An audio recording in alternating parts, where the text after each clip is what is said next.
నమస్కారం. వాళ్ళ రాష్ట్రంలో వైసీపీ నాయకులు బరి తెగించి మాట్లాడటానికి కారణం జగన్మోహన్ రెడ్డికి వైలెన్స్ కావాలి, చంద్రబాబు నాయుడు గారికి సైలెన్స్ కావాలి.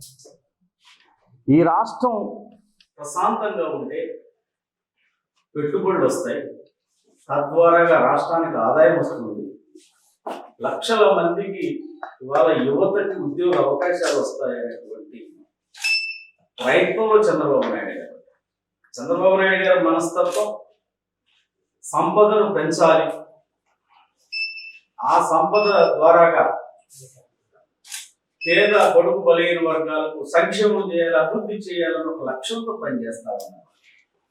ఇవాళ ప్రపంచ నలుమూలలా తిరిగి లోకేష్ గారు, చంద్రబాబు నాయుడు గారు పెట్టుబడులు రావడానికి ప్రయత్నం చేస్తూ ఉంటే ఇవాళ వైసీపీ నాయకులు ప్రజల ప్రతిపక్షం హోదా ఇవ్వకపోయినా ప్రతిపక్షం లాగా మీరు రాజ్యాంగబద్ధంగా పాత్ర పోషించండి, తప్పలేదు. మీరు అడ్డంగా దొరికి జైలుకి వెళ్ళి మీరు ఊరేగింపులు చేసుకుంటాం అనేది ఇదేమి సాంప్రదాయం మాకు అర్థం అవుతుంది. ఆనాడు జగన్మోహన్ రెడ్డి జైలుకి వెళ్ళి ఊరేగింపు చేశాడు కాబట్టి ఇవాళ తప్పు చేసిన ప్రతి వ్యక్తి జైలుకి వెళ్ళి బయటకు వచ్చి పెద్ద పెద్ద ఊరేగింపులు పెట్టుకుంటున్నారు. ఇది వాళ్ళ సాంప్రదాయం.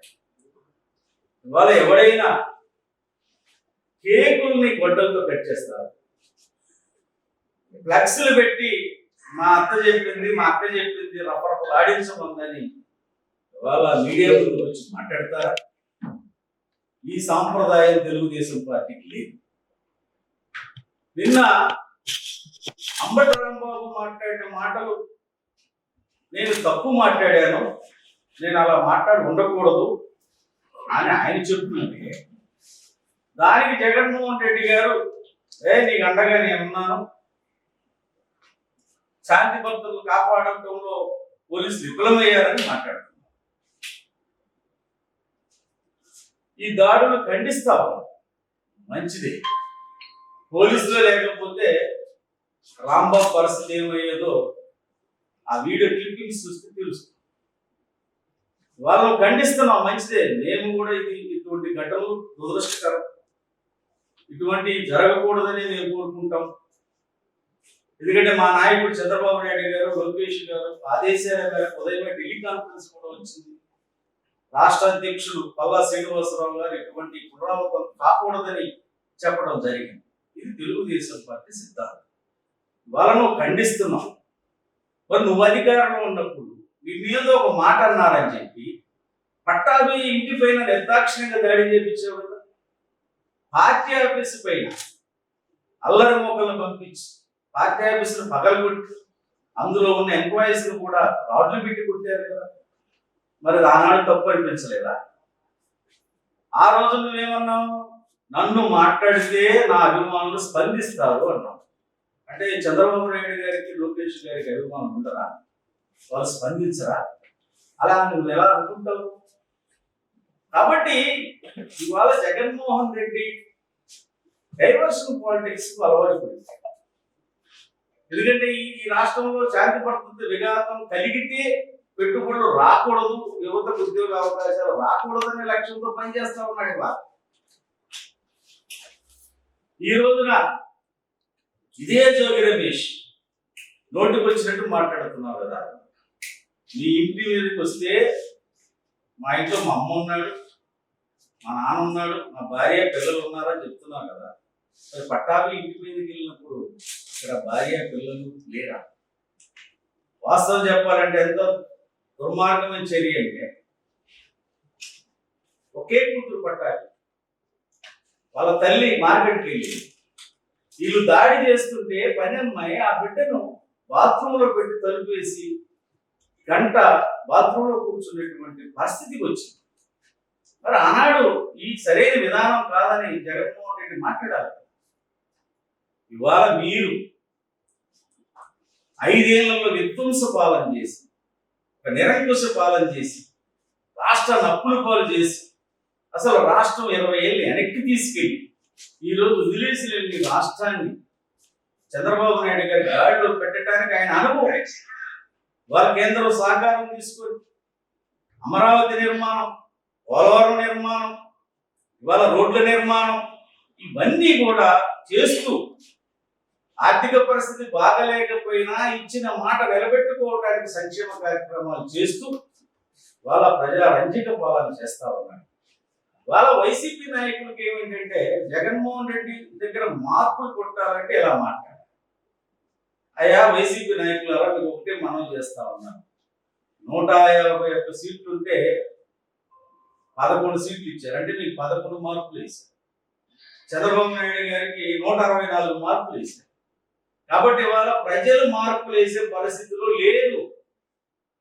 మీరు మాట్లాడిన భాష, మీరు చేసిన పనులకి ప్రజలు ఇసుగు చెంది ఇటువంటి అరాచక పాలన వద్దు, ఇటువంటి నిర్బంధ పాలన వద్దు, మాకు బాబాసాహెబ్ అంబేద్కర్ రాజ్యం కావాలి, బాబాసాహెబ్ అంబేద్కర్ రాజ్యాంగాన్ని అమలు చేసే నాయకుడు రావాలని వాళ్ళ మూకమ్మడిగా కులాలకి మతాలకి అతీతంగా 164 సీట్లు ఇచ్చారు తెలుగుదేశం పార్టీ కూటమి. కాబట్టి ఇవాళ ప్రజలు ఆలోచన ఎలా ఉందంటే అరాచకానికి తావివ్వరు. ఈ రాష్ట్రం ప్రశాంతంగా ఉండాలని ప్రతి పౌరుడు కోరుకుంటారు. ఈ రాష్ట్రం అభివృద్ధి చెందాలని ప్రతి పౌరుడు కోరుకుంటారు.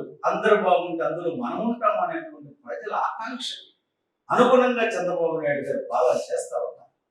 వాళ్ళ జగన్మోహన్ రెడ్డి ఒకటి గుర్తుపెట్టుకోవాలి. వాళ్ళని మీద అసంతృప్తితో ప్రజలు ఓట్లేశారు అనుకుంటున్నాం, అది తప్పు. వద్దు అనుకుని ఓట్లేశారు. అసంతృప్తి వేరు, వద్దు వేరు. కాబట్టి వద్దు అనుకున్నటువంటి నిన్ను మరలా కావాలని ఏ ఒక్కడు కోరుకోవడం లేదు. ఇది నేను అధికారంలోకి వస్తే అది చించేస్తా, ఇది పొడి చేస్తా, వాళ్ళని తీసుకొస్తా, వీళ్ళని తీసుకొస్తా, అసలు నీకు అధికారం ఇస్తా. నువ్వు పాలక పక్షంలో ఏ రకంగా వ్యవహరించారో వాళ్ళ మీరు ప్రతిపక్షంలో కూడా ఆ రకంగా వ్యవహరిస్తారు. మీ మాటలు, మీ చేష్టలు చూసి ఇవాళ ప్రజలు అసహించుకుంటా ఉన్నారు. ఇవాళ ఏంటి, 68 లక్షల కిలోలు కల్తీ నెయ్యి టీటీడీకి ఇచ్చారని సిట్ నిర్ధారించింది, అనేక ల్యాబులు నిర్ధారించినాయి. కానీ మీరు సిబిఐ క్లీన్ చిట్ ఇచ్చింది. ఎవరు ఇచ్చారు క్లీన్ చిట్? పేపర్ చూపించండి. సిబిఐ క్లీన్ చిట్ ఇస్తే చంద్రబాబు నాయుడు గారు ముఖ్యమంత్రిగా ఎందుకు స్పందిస్తారు? ముఖ్యమంత్రి మాట్లాడే ప్రతి మాటకు ఒక విలువ, అర్థం ఉంటుంది. కాబట్టి ఇవాళ ప్రజలందరూ అలా ఆలోచిస్తున్నారు. ప్రజల ఆలోచన మార్చాలి అనేటువంటి ఉద్దేశంతో మీరు ఈ పనులన్నీ చేస్తా ఉన్నారు. ఇది సరైనటువంటి పద్ధతి కాదు. ఇవాళ రాష్ట్ర ప్రజలు ప్రశాంతంగా ఉండాలి, రాష్ట్రం అభివృద్ధి కావాలి. ఈ రోజున విడిపోయినటువంటి రాష్ట్రాన్ని 14-19 గాడిలో పెడితే 19-24 గాడి తప్పించేసాం. ఇవాళ ప్రతి కార్పొరేషన్లో అప్పు చేశాం. అందిన గాడి చివరికి ఎంత దుర్మార్గం అంటే టిట్కు ఇల్లు. పాపం వాళ్ళు ఇంటికి వెళ్ళలేదు, ఇంకా వాళ్ళకి ఇల్లు ఎక్కడ ఉందో తెలియదు. దాని మీద లోన్ తీసుకుంటే ఆ బ్యాంకింగ్ వాళ్ళు వచ్చి వాళ్ళని డబ్బులు, ఎంత దుర్మార్గం చేయండి. చివరికి సెంటు స్థలం మీద కూడా అప్పు తీసుకుంటారు. ఏది వదల ప్రెవరేజ్ 25,000 కోట్లు. ఇలా ప్రతి కార్పొరేషన్ వాళ్ళ SC, ST, BC, minority corporation మీ హయాంలో నిర్వీర్యం చేసినటువంటి నేపథ్యం. వాళ్ళ అవన్నీ గాడిలో పెడతారు, వాళ్ళు కష్టపడుతూ ఉంటాయి. ఈ రకమైనటువంటి మాటలు మాట్లాడి తెలుగుదేశం పార్టీ శ్రేణుల్ని వాళ్ళ మనోభావాలు దెబ్బతీసే విధంగా మాట్లాడతాం. ఇవాళ 1 కోటి మంది కార్యకర్తలు కలిగిన పార్టీ ఏ 10 మందికో 20 మందికో 50 మందికో ఆవేశంతో ఇటువంటి ఘటనలు జరిగి ఉండొచ్చు. కానీ అటువంటి జరగకూడదు అనేటువంటిది మా పార్టీ యొక్క ఆలోచన, మా నాయకుడి యొక్క ఆలోచన. దాన్ని మేమేమి బ్రహ్మాండంగా చేశారంటలా. కానీ జగన్మోహన్ రెడ్డి వారు, చంద్రబాబు నాయుడు గారు, లోకేష్ గారు ఈ విషయాలను ఖండిస్తుంటే ఆనాడు జగన్మోహన్ రెడ్డి కానీ ఆ పార్టీ శ్రేణులు కానీ ఒక్క మాట మాట్లాడింది లేదు. ఇదే జోగి రమేష్ నేను అడుగుతున్నా సూటిగా, నువ్వు నీ ఇంటి మీద దగ్గరికి వస్తే నువ్వు అంత బాధపడుతున్నావు కదా. 14 ఏళ్ళు ముఖ్యమంత్రి చేసిన చంద్రబాబు నాయుడు గారి ఇంటి దగ్గరికి వెళ్ళి రాలేసినప్పుడు అప్పుడు నీకు ఈ గుర్తు రాలేదా? ఇవాళ నువ్వు దేనికి వెళ్ళావు జైలుకి? బలహీన వర్గాల పక్షాన పోరాటం చేసి, వాళ్ళ హక్కుల కోసం పోరాటం చేసి నువ్వు జైలుకి వెళ్ళావా? నువ్వు అడ్డంగా నకిలీ మధ్యంలో దొరికి జైలుకి వెళ్ళింది పెద్ద మనిషి. జైలు నుంచి నువ్వేదో మహానేతలాగా ఈ బడుగు వర్గాలకి పేద వర్గాలకి ఏదో సేవ చేసిన వాడిలాగా నువ్వు పెద్ద ఊరేగింపు వెళ్ళి ఊరేగింపు అనంతరం నువ్వు మాట్లాడే మాటలు ఒక ముఖ్యమంత్రి గారిని పట్టుకొని ఒక నారా లోకేష్ గారిని పట్టుకొని ఒక పవన్ కళ్యాణ్ గారిని పట్టుకొని నీ నోటికి వచ్చినట్టు మాట్లాడితే మేము క్షమించిన సత్య సమాధానం మిమ్మల్ని క్షమించదు. ఇవాళ ప్రతి ఒక్కళ్ళు వచ్చేసి మాట్లాడుతున్నారు వైసీపీ నాయకులు కూడా ఇటువంటి చాలా ఉత్కృష్టకరమైనటువంటి విషయాలు మీ పాలనలో జరిగినప్పుడు ఏ ఒక్కడన్నా వాళ్ళు మేము చెప్తున్నాం ఇటువంటి జరిగి ఉండకూడదు, జరగకూడదని నేను ప్రస్తుత ద్వారాగా చెప్తా ఉన్నాను. ఇలాగ ఏ వైసీపీ నాయకుడు గత వాళ్ళ 5 ఏళ్ల పాలనలో వాళ్ళు చేసిన అరాచకాలు బలహీన వర్గాలని మోసపోతూ పోసారు. బీసీల్ని, ఎస్సీల్ని, మైనారిటీల్ని ఎంత మందిని చంపారో తెలియదు. వాళ్ళకు ఎదురు మాట్లాడితే పీకలు కోసినటువంటి నేపథ్యాన్ని చూసాం. కానీ ఇవాళ అటువంటిది లేదే. వాళ్ళు చంద్రబాబు నాయుడు గారు ఎప్పుడు ప్రశాంతంగా ఉండాలి రాష్ట్రాన్ని కోరుకునే వ్యక్తి. రాంగాడి విషయంలో ఎవరైనా పార్టీ వాళ్ళైనా క్షమించినటువంటి వ్యక్తి చంద్రబాబు నాయుడు. ఆయన అనేక కాన్ఫరెన్స్లు అనేక మీటింగ్లు చెప్తారు మీరు వ్యక్తిగత దోషాలు చేయొద్దు, మీరు తప్పు చేయొద్దు, తప్పు చేస్తే చట్టానికి ఎవరైనా అతీతులు కాదు.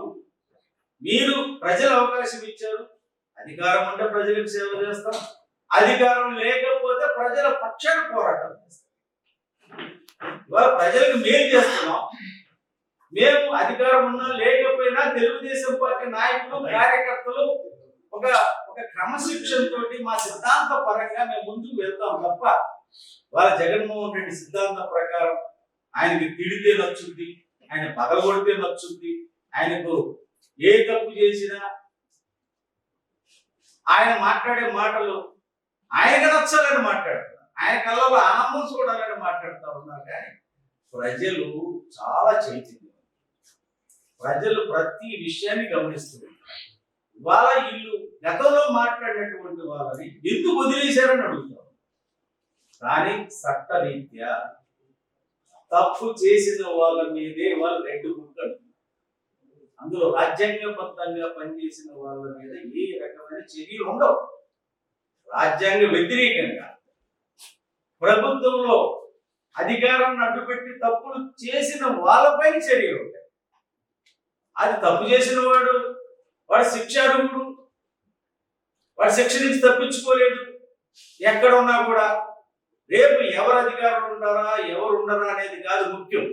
ప్రజలు ఇచ్చినటువంటి అవకాశాన్ని ప్రజల కోసం, ప్రజాహితం కోసం, ప్రజల సంక్షేమం కోసం, రాష్ట్ర అభివృద్ధి కోసం పనిచేసే పార్టీ తెలుగుదేశం పార్టీ అనేటువంటి విషయం వైసీపీ శ్రేణులు గమనించాలి. ఇకనైనా నోరు అదుపులో పెట్టుకోవాలి. మీ విమర్శలు ఏమిటంటే ప్రభుత్వం తప్పు చేస్తే విమర్శ చేయండి, ఆ విమర్శ సరైనదైతే మనం సరి చేసుకుంటాం. మీరే కాదు, ప్రజలకు కూడా హక్కు ఉంది, ప్రజా సంఘాలకు హక్కు ఉంది, అన్ని రాజకీయ పార్టీలకు హక్కు ఉంది. ప్రభుత్వం తప్పు చేస్తే ఈ తప్పు చేశారని చెప్పండి, తప్పు అయితే సరి చేసుకుంటాం. అంతే తప్ప ఈ రకమైనటువంటి మాటలు ఏ పార్టీ వాళ్ళు మాట్లాడినా, ఇటువంటి చర్యలు ఏ పార్టీ వాళ్ళు చేసినా అది సరైనది కాదని మనం చేస్తాం.